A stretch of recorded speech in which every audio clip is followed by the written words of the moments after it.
So I'm back for day 2 at the location where I painted yesterday, but it's like a kindergarten on the other side of the river, and then there's one over here as well. So I think I'll actually go upriver and find another location. It's open and bright here, and today the sun is out a little bit as well. Like we have some blue skies, so we'll see what I decide on. But I brought the big canvas, so I'm definitely blocking that in today. And yeah, so now the kids are starting.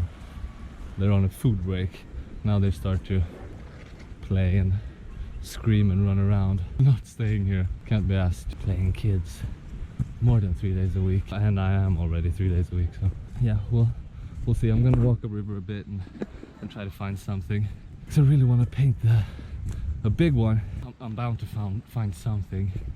And I was sort of wishing for no sunlight today.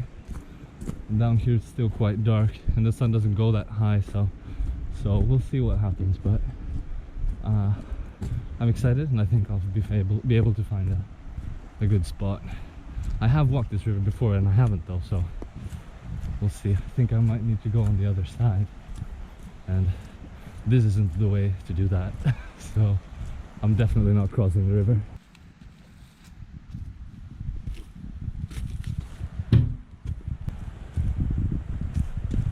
So I walked a little bit further upriver.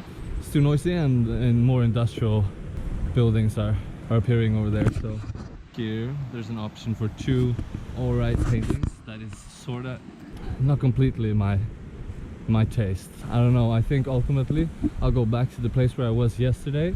Hopefully that the kids aren't playing around the water.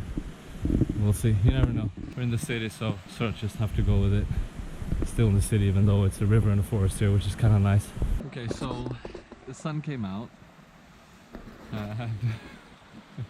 It's typical because I was really yesterday enjoying this type of melancholic mood in this area and with that type of light.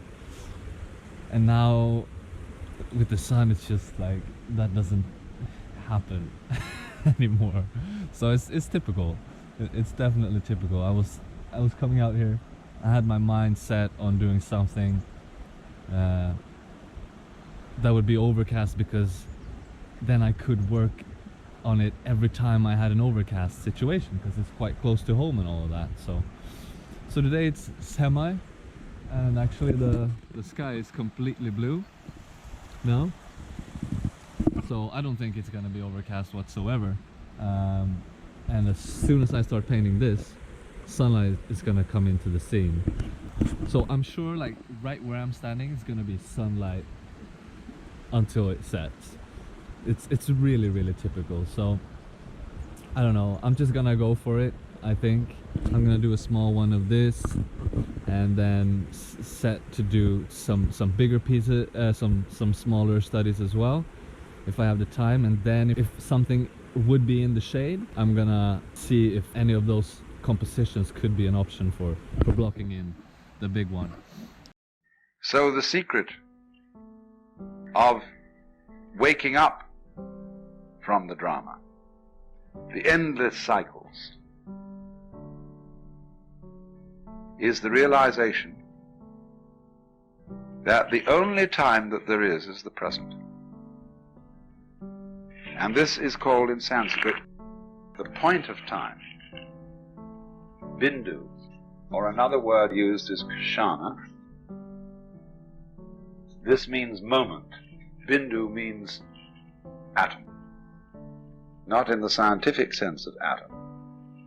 The word atom in Greek, the atomos, means what can't be cut.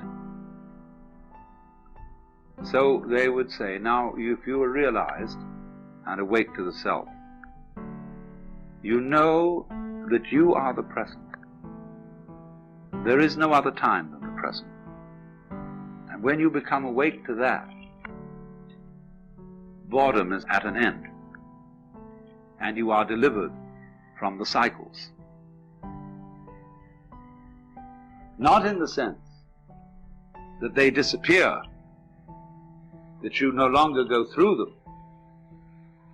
You do go through them, but you realize that they're not going anywhere. Now then, supposing you liken the rhythm of these cycles to music, how to listen to music with the maximum of enjoyment? Why, surely you don't hurry it up. You don't say, let's get to the end faster. You know how to listen to music only when you slow down time. That's why jazz fans like to smoke marijuana and listen to music, because it slows time down. And you can hear every tiny little ripple of sound. Sit back and let that be. Well, yoga is a method of slowing down time by breathing. And so, in the same way, you can see every little detail of life in a new way. You say, oh my, look at that. And so one's eyes are opened in astonishment by living totally here and now.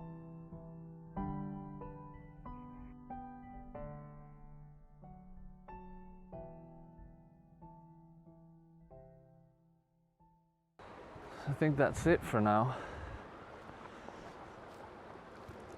I finished a small little study, really trying to focus on colors, and I see already that the struggle mainly is gonna be trying to get those darks not being blue or purple. So this might mean that I'm actually gonna use black in this painting, especially for the darks. Or I'm gonna have to compress the values so I can add more yellow ochre in there to kill the purple or the blue. It's time to set up for the big one, and I'm excited. And I don't feel like there's gonna be too much sun. Maybe the sun will hit there actually, but maybe it won't. We'll see. I have 2 more hours more or less, so I think that at least I will start to block it in and see how that goes, if the sunlight hits that spot completely. And well, it's still kind of hazy. Still kind of hazy up there. Well, if the sun hits it too much, then I might consider painting something different, but I'm definitely blocking it in now, which is nice, so let's do it.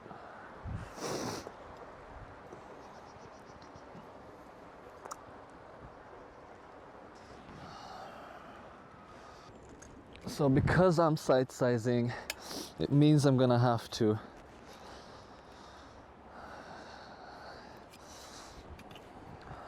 push it back a little bit. Now, this is also something a logistic type of thing that I think is important to think about.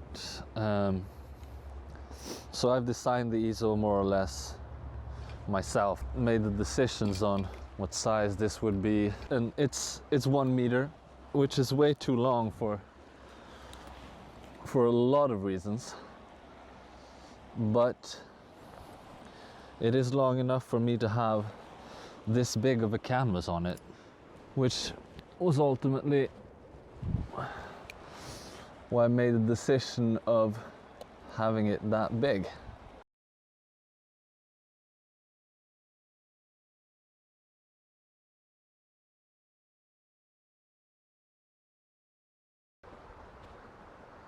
You know what?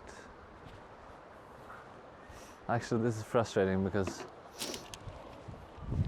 I was too eager to start. Definitely too eager to start. I'm not going to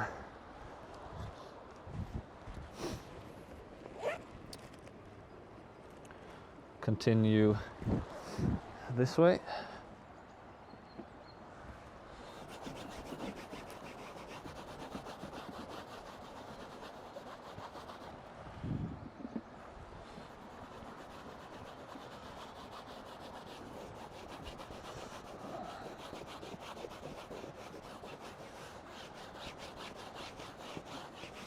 I actually wanted way more water, so I'm gonna get way more water in there. So if I'm gonna continue to sight size it, then I'll lower it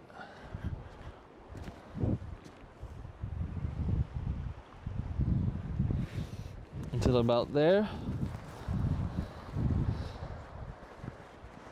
and that should give me a little bit more